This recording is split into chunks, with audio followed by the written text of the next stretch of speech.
Democrats are fighting to take back the majority in the House. I think they'll get it. But what would it mean if the Republicans hold on to the House? What would the agenda look like for an emboldened, because they'd be emboldened if they won, Republican Party? According to the New York Times, House Republicans have deferred the messy work of planning a legislative agenda at this point. But if they were to win on Tuesday, Republicans would claim a conservative mandate to cut taxes, chip away at the Affordable Care Act, and shrink federal spending.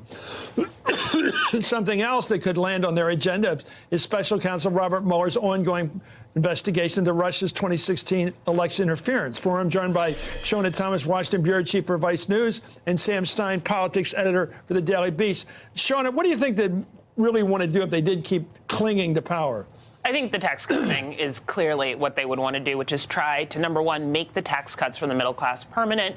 In the original tax cut bill from last year, it had a 10-year sunset period. And one of the things that they kept saying, just to make, you okay? To make the math work, it was to excuse me, basically truncate the amount of time that that tax cut was available. And then later on, of course, they'd make it permanent. So I think they may try to do that a little earlier than anyone thought. But why would they do that at the time they're talking? Mitch McConnell's out there talking about deficits all of a sudden.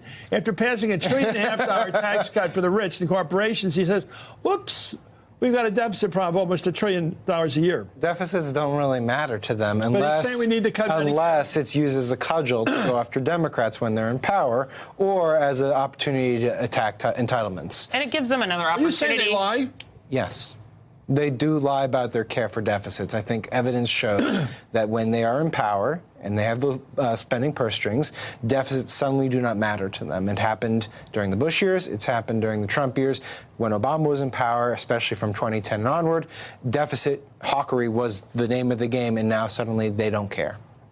And also, I mean, the idea that they may try to go after Social Security, like change how that works, the idea that overall they'd be able to get it together to change Medicare. Well, they can change the COLA. There's all kinds of games that can be played. You can play with the COLA. But the idea that they're going to do that 2 years before a presidential election is just... Okay, let me suggest something just to take a little of the scare out of this. The average Democratic congressperson or senator from the Rust Belt, they don't like to hear the phrase, okay, the upper Midwest and industrial states, they know that the average Democratic vote or Republican basically wants Social Security, Medicare, and Medicaid for Alzheimer's, basically, for long-term care, and have a job somewhere near so their kids will stick around.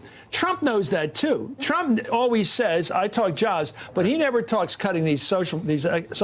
And that is why I find it very implausible that should the Republican Party maintain control of the House and the Senate, that they would even go after Social Security. Maybe they might tinker with Medicare in terms of, means testing more programs within it, but Social Security has been such a bedrock promise from Trump, something that he is smartly run on, to your point, in the industrial Midwest, and something that he knows he'd be incredibly vulnerable on if he were to touch. His vote. Yeah, he can't. He knows he's not stupid. Trump is not stupid politically. He will not risk that. They're not going to have a house in Florida, probably. They're not going to Barbados, maybe for a week or two, maybe. But they basically age in place, and they have a need for these programs. As George Will, who sat here the other night, says, the American voters are conservative. They want to conserve the New Deal. Yes. Okay, they don't want to, and the Great Society. Anyway, I've been talking about now, the U.S. deficit has ballooned under Republican control the last 2 years. And one way Senate Majority Leader Mitch McConnell has suggested to get it under control is cutting Social Security, Medicare, and Medicaid.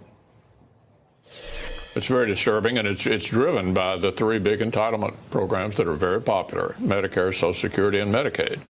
Why would he do that on an eve of an election? Because he wants to seem like the guy who is fiscally conservative, even after the tax cut. The tax cut argument didn't work in this election. It got sort of overrun by immigration and what the president decided he wanted to talk about.